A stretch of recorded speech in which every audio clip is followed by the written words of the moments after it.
Hello बच्चों, welcome to the new lecture of our GOC series, जिसमें हम cover करेंगे एरोमेटिक, नॉन एरोमेटिक और एंटी एरोमेटिक के बारे में। हम बेसिकली क्वेश्चंस को करना कैसे है वो सीख लेंगे। लाइक कोई भी हमारे पास मॉलिक्यूल दिया हुआ है, वो एरोमेटिक है, नॉन एरोमेटिक है या एंटी एरोमेटिक है। ये इंपॉर्टेंट किस लिए है? क्योंकि बच्चों को इसमें बहुत कन्फ्यूजन होता है और साथ में इसके क्वेश्चंस भी आते हैं जेईई मेंस और नीट दोनों में। चलो फिर डिस्कस करते हैं कंडीशंस फॉर एरोमेटिक।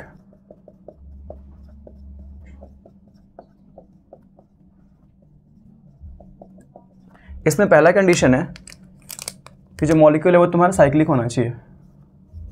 कंपाउंड या फिर मॉलिक्यूल साइक्लिक होना चाहिए, मतलब क्लोज रिंग होना चाहिए, क्लोज रिंग। दूसरा कंडीशन क्या है कि ये सारे क्या होने चाहिए, जो मॉलिक्यूल दिया है वो प्लेनर होना चाहिए। दैट मीन्स कि वो या तो sp2 हो या sp हो। sp3 होता है नॉन प्लेनर क्योंकि वो टेट्राहेड्रल होता है। sp2 हो या फिर sp हो।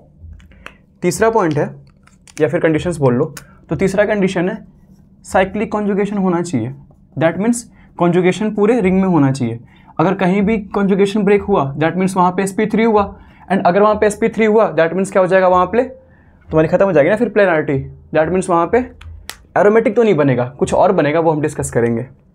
Cyclic conjugation. फोर्थ है, ये मोस्ट इंपॉर्टेंट है, हकल का रूल है ये, हकल्स रूल। हकल्स रूल देखो ये कहता है क्या है, ये कहता है कि मॉलिक्यूल में 4n+2 number of pi electrons होने चाहिए।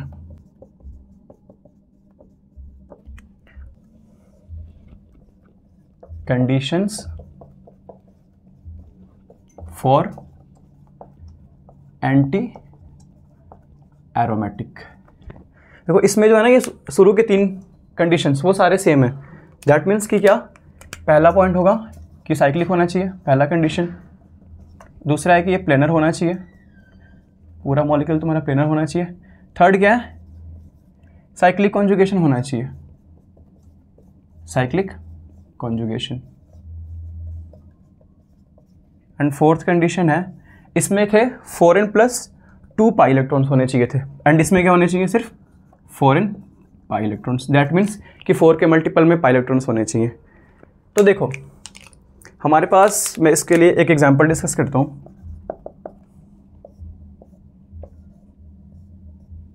ये है बेंजीन। ध्यान से देखो, पहला पॉइंट है, पहली कंडीशन क्या है कि साइक्लिक होना चाहिए, तो साइक्लिक है। दूसरा है कि ये क्या होना चाहिए, प्लेनर होना चाहिए। दैट मीन्स सारे इसमें sp2 होने चाहिए, तो ये कार्बन भी sp2 है, ये कार्बन भी sp2, ये भी sp2, ये भी एंड ये भी। देखो sp2 तब होता है ना जब कार्बन क्या करता है, डबल बॉन्ड बनाता है। sp कब होता है, जब कार्बन ट्रिपल बनाए। एंड sp3 कब होगा, जब कार्बन कार्बन के बीच में कौन सा बॉन्ड बनाओ, सिंगल बॉन्ड बनाओ। चलो मैं ऐसे कर देता हूँ, C+C, C+C, देन C∪C, वो क्या होता है sp3। तो देखो यहाँ सारे क्या बने, सारे बने डबल बॉन्ड, मतलब यहाँ पे सारे क्या हैं, sp2 है। ठीक है, चलो दूसरा पॉइंट भी हो गया कि ये क्या है, प्लेनर है मॉलिक्यूल। थर्ड है साइक्लिक कॉन्जुगेशन। कॉन्जुगेशन हर जगह है, मतलब यहाँ भी P है, यहाँ भी P, यहाँ भी P, यहाँ भी P, यहाँ भी और यहाँ भी। अब आया फोर्थ कौन सा रूल, हकल्स रूल। इसमें कितने इलेक्ट्रॉन्स है पूरे, पाई 2, 2 4, 2 6, एंड 6 का मतलब क्या हुआ, देखो ना मैं इसमें काम करता हूँ, मैं n की वैल्यू रख देता हूँ। अगर n सपोज 0 हो, 1 हो, 2 हो, तो क्या आएगा, ये तुम्हारी वैल्यू आती है इलेक्ट्रॉन्स की। 0 में 2, फिर 6, फिर 10 और फिर 14 इलेक्ट्रॉन्स। इसमें कितने इलेक्ट्रॉन्स हैं, 2, 2 4 और 2 6, मतलब कितने, 6 पाई इलेक्ट्रॉन्स, 6 पाई इलेक्ट्रॉन्स। तो देखो ये हो गया ना एरोमेटिक। वैसे यहाँ पे आ जाओ एंटी एरोमेटिक के लिए।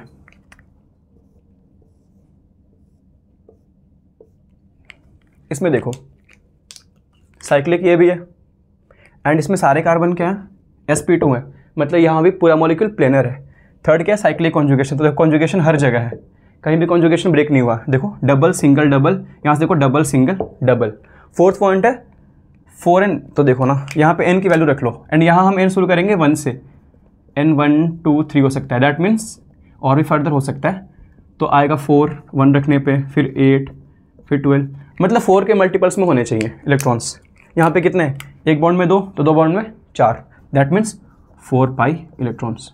तो ये क्या हो गया, ये हो गया एंटी एरोमेटिक। तो आप बोलोगे सर आपने नॉन एरोमेटिक का तो बताया नहीं कंडीशन। तो देखो उसमें क्या है ना, बेसिकली अगर ये फर्स्ट सेकंड और थर्ड में से कोई भी रूल क्या हो जाए, ब्रेक हो जाए, मतलब मे बी तुम्हारा मॉलिक्यूल साइक्लिक ना हो, मे बी क्या हो कि वो प्लेनर ना हो, एंड उसमें ये भी हो सकता है कि वो साइक्लिक कॉन्जुगेशन में ना हो। तो अगर इनमें से कोई एक भी अगर फेल हुआ तो क्या बन जाएगा मॉलिक्यूल, वो मेरा मॉलिक्यूल बन जाएगा नॉन एरोमेटिक। ठीक है, अब हम कुछ क्वेश्चन डिस्कस करते हैं, उसके बाद तुम्हें और भी इसमें क्लैरिटी आएगी। हमें चेक करना है कि इसमें कौन सा एरोमेटिक है, कौन सा नॉन एरोमेटिक और कौन सा एंटी एरोमेटिक। तो आपको चेक करना है स्टार्टिंग से, फर्स्ट पॉइंट से। तो देखो अगर शुरू के 3 पॉइंट्स में से कोई अगर एक भी क्या हुआ कंडीशन फेल हो गया तो मॉलिक्यूल क्या बन जाता है, वो बन जाता है नॉन एरोमेटिक। एंड अगर उन तीनों में से क्या हुआ, एक भी फेल नहीं हुआ, मतलब तीनों कंडीशन सेटिस्फाई हुए, एंड फोर्थ में अगर 4n + 2 पाई इलेक्ट्रॉन्स हुआ, यहाँ लिख देता हूँ, अगर 4n + 2 पाई इलेक्ट्रॉन्स हुए तो वो क्या हो जाएगा, एरोमेटिक। एंड अगर 4n पाई इलेक्ट्रॉन्स हुए मतलब एंटी एरोमेटिक। तो आज फर्स्ट क्वेश्चन में इसमें क्या चेक करना है, साइक्लिक है, हाँ साइक्लिक है, बट देखो इसमें ना सारे क्या हैं, सारे कार्बन नॉन प्लेनर है, मतलब ये क्या हो जाएगा नॉन एरोमेटिक। क्योंकि देखो ना ये सारे क्या हैं sp3, एंड अगर एक भी कार्बन sp3 हुआ मतलब प्लेन से बाहर चला गया, दैट मीन्स वो हो गया नॉन प्लेनर। तो नॉन प्लेनर मतलब नॉन एरोमेटिक। यहाँ देखो ये sp2 ये sp2 बट ये sp3, तो ये भी क्या बन जाएगा नॉन एरोमेटिक। अब इस पे आ जाओ, साइक्लिक है मॉलिक्यूल, हाँ साइक्लिक है। अगला पॉइंट क्या था, अगला था कंडीशन कि इसमें सारे होने चाहिए एक प्लेन में, मतलब सारे या तो sp2 हो या फिर sp हो। ये भी sp2 है, ये भी sp2 है, ये भी sp2 है और ये भी sp2 है। ठीक है, थर्ड पॉइंट था कि कॉन्जुगेशन पूरे रिंग में होना चाहिए। तो देखो double single double double single double, मतलब कॉन्जुगेशन भी पूरे रिंग में है। तो फोर्थ पॉइंट क्या था, देखो इसमें कितने हैं पाई इलेक्ट्रॉन्स, 2 और 2 4। तो अगर 4 के मल्टीपल में हो पाई इलेक्ट्रॉन्स तो वो क्या बन जाता है, एंटी एरोमेटिक बन जाता है। तो ये कंपाउंड क्या है, एंटी एरोमेटिक। यहाँ जाओ, यहाँ भी फर्स्ट 3 रूल्स तो वैलिड है। फोर्थ पॉइंट है कि ये एरोमेटिक है या फिर एंटी एरोमेटिक है। तो देखो इसमें कितने इलेक्ट्रॉन्स है, 2 इलेक्ट्रॉन्स है, तो मतलब 4 के मल्टीपल में नहीं है, तो ये क्या हो जाएगा एरोमेटिक। आप बस ये चेक करना ना, अगर शुरू के 3 रूल्स सेटिस्फाई हैं तो चेक कर लेना, अगर 4 के मल्टीपल में पाई इलेक्ट्रॉन्स हो तो वो क्या हो जाता है एंटी एरोमेटिक, एंड अगर ना हो तो एरोमेटिक, क्योंकि ऑब्वियस है ना वो या तो एंटी बनेगा या फिर एरोमेटिक बनेगा।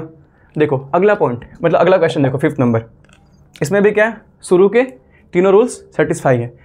कितने हो गए पाई इलेक्ट्रॉन्स में, 2, यहाँ 2 4 और 2 6, मतलब 4 के मल्टीपल के नहीं है, मतलब एरोमेटिक।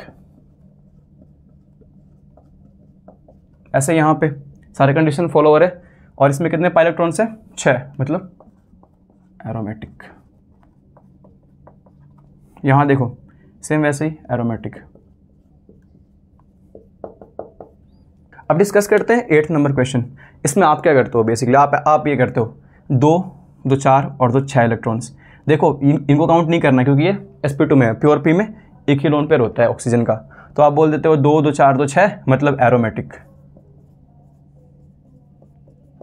जो कि बिल्कुल गलत है। मैंने आपसे क्या कहा था, पहले शुरू के 3 कंडीशन मस्ट है चेक करना। तो देखो तो ये वाला जो कार्बन है ना वो क्या है, वो sp3 है ना कि sp2। इसका मतलब क्या हुआ, ये मॉलिक्यूल तुम्हारे एक प्लेन में है ही नहीं, तो कंडीशन होगी सेटिस्फाई नहीं हुई, तो इसका मतलब क्या हुआ, ये बन गया नॉन प्लानर। अब ये क्वेश्चन देखो, इसमें क्या है, क्या करो, इस बॉन्ड को तोड़ो, एक बॉन्ड को, O पे आएगा माइनस क्योंकि उसकी EN ज़्यादा है, EN माने इलेक्ट्रोनेगेटिविटी, यहाँ आएगा प्लस। तो देखो ये जो रिंग है साइक्लिक रिंग, हम इसकी बात करेंगे, ये क्या है, शुरू के तीनों कंडीशंस कर रही सेटिस्फाई, हाँ क्योंकि सारे sp2 और sp2। फोर्थ कंडीशन क्या था, इलेक्ट्रॉन्स कितने हैं, पाई इलेक्ट्रॉन्स, तो यहाँ पे कितने हैं, 2, मतलब क्या हो जाएगा एरोमेटिक। यहाँ भी सेम वैसे ही करो, इसको तोड़ो एक बॉन्ड को, यहाँ भी एक, O पे माइनस कार्बन पे प्लस, O पे माइनस कार्बन पे प्लस। शुरू के 3 कंडीशन इसमें भी क्या सेटिस्फाई है। फोर्थ वाला देख लो, इसमें कितने पाई इलेक्ट्रॉन्स, बस 2 बचे, तो इसका मतलब ये भी क्या है, ये भी तुम्हारा एरोमेटिक।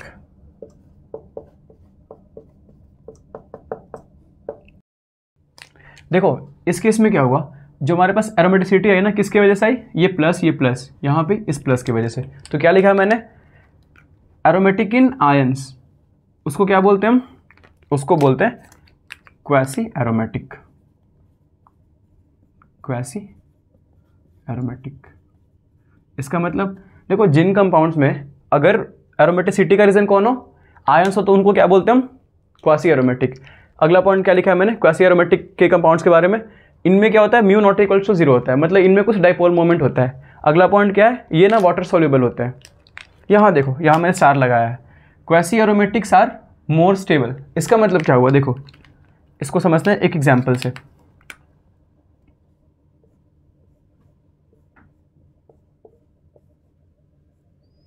सात मेंबर के रिंग है और 6 मेंबर के रिंग है। यहाँ CH2, इस पे प्लस, यहाँ कॉन्जुगेशन और ये प्लस।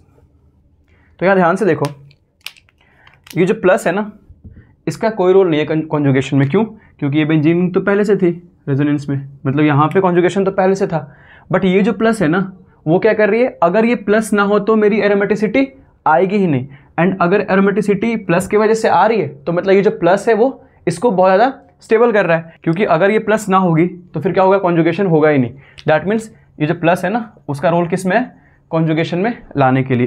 इसके लिए क्या होता है, ये जो ये सेकेंड है ज़्यादा स्टेबल है किससे, फर्स्ट वाले से। ये ध्यान रखना, मतलब ये क्वासी एरोमेटिक है और ये नॉर्मल एरोमेटिक। तो quasi aromatic are more stable than normal aromatic compounds. तो ये हो गए मेरे कुछ क्वेश्चंस। अब 2-3 क्वेश्चन और बचते हैं इसके, वो मैं कराता हूँ आपको। वो बेसिकली फ्यूज रिंग वाले क्वेश्चन होते हैं। हम डिस्कस करते हैं फ्यूज रिंग वाला केस। तो देखो, पहला पॉइंट क्या है, लार्जेस्ट लूप को सेलेक्ट करो। हम एक एक करके ये जो पॉइंट्स हैं ना, उनको लगाते हैं। देखो पहले क्या किया मैंने, लार्जेस्ट लूप को सेलेक्ट किया, मतलब अलोंग द सर्कमफेरेंस मूव करो। चलो मैंने इस रिंग को सेलेक्ट कर दिया, पूरे लार्जेस्ट रिंग को। अगला पॉइंट क्या है, अगर लार्जेस्ट लूप में कॉन्जुगेशन है तो उसमें काउंट कर लो पाई इलेक्ट्रॉन्स।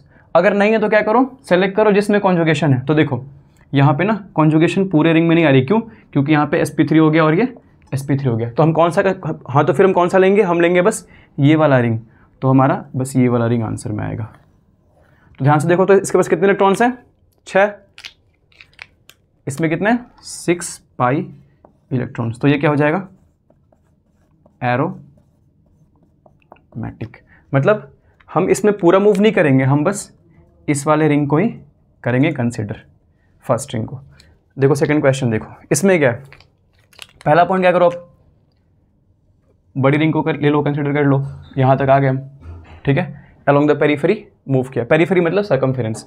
देखो क्या हुआ इसमें, तो कॉन्जुगेशन इसमें हर जगह है, कहीं भी कॉन्जुगेशन ब्रेक नहीं हुआ। दैट मीन्स यहाँ sp2, यहाँ sp2, हर जगह sp2 है। मतलब देखो ना, यहाँ देख लो ऐसे, double single double, double single double, double single double, then double single double, मतलब कॉन्जुगेशन पूरे रिंग में है। मतलब लार्जेस्ट रिंग में कॉन्जुगेशन है। तो क्या करो, आप क्या करो, देखो अगर लार्जेस्ट लूप में कॉन्जुगेशन है तो पाई काउंट कर लो।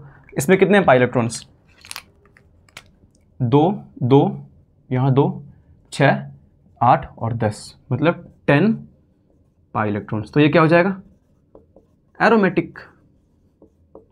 देखो बहुत सिंपल है, कुछ नहीं करना है आपको। आप लार्जेस्ट रिंग को सेलेक्ट करो, अलोंग द पेरीफेरी सर्कमफेरेंस क्या करो, मूव करो। अगर पूरे रिंग में कॉन्जुगेशन आ रही है लार्जेस्ट रिंग में तो उसको ले लो, और अगर नहीं आ रही तो क्या करोगे आप, उस रिंग को ले लो जिसमें कॉन्जुगेशन मस्त हो रही हो। अब देखो अगला क्वेश्चन, इसमें क्या है, इसमें सेम क्या किया मैंने, इस पूरे रिंग को सेलेक्ट किया, पहले चेक किया कॉन्जुगेशन हर जगह है। तो हाँ, इसमें कॉन्जुगेशन भी हर जगह है, देख लो डबल सिंगल डबल, वैसे ही चेक कर लेना आप, ठीक है। अब बात आई इसमें पाई इलेक्ट्रॉन्स कितने हैं, तो इसमें काउंट कर लो ना, ये 2, 2, 2 और ये 2, मतलब 10, सॉरी 8 है ना, 8 पाई इलेक्ट्रॉन्स। इसका मतलब क्या हुआ, ये एंटी एरोमेटिक। तो देखो हमने भी क्या डिस्कस किया, हमने डिस्कस किया एरोमेटिक, नॉन एरोमेटिक और एंटी एरोमेटिक के कंडीशंस क्या क्या है, एंड हमने कुछ क्वेश्चन भी प्रैक्टिस किए। तो आप भी क्या करो, इनके क्वेश्चंस प्रैक्टिस करो, एंड थैंक यू।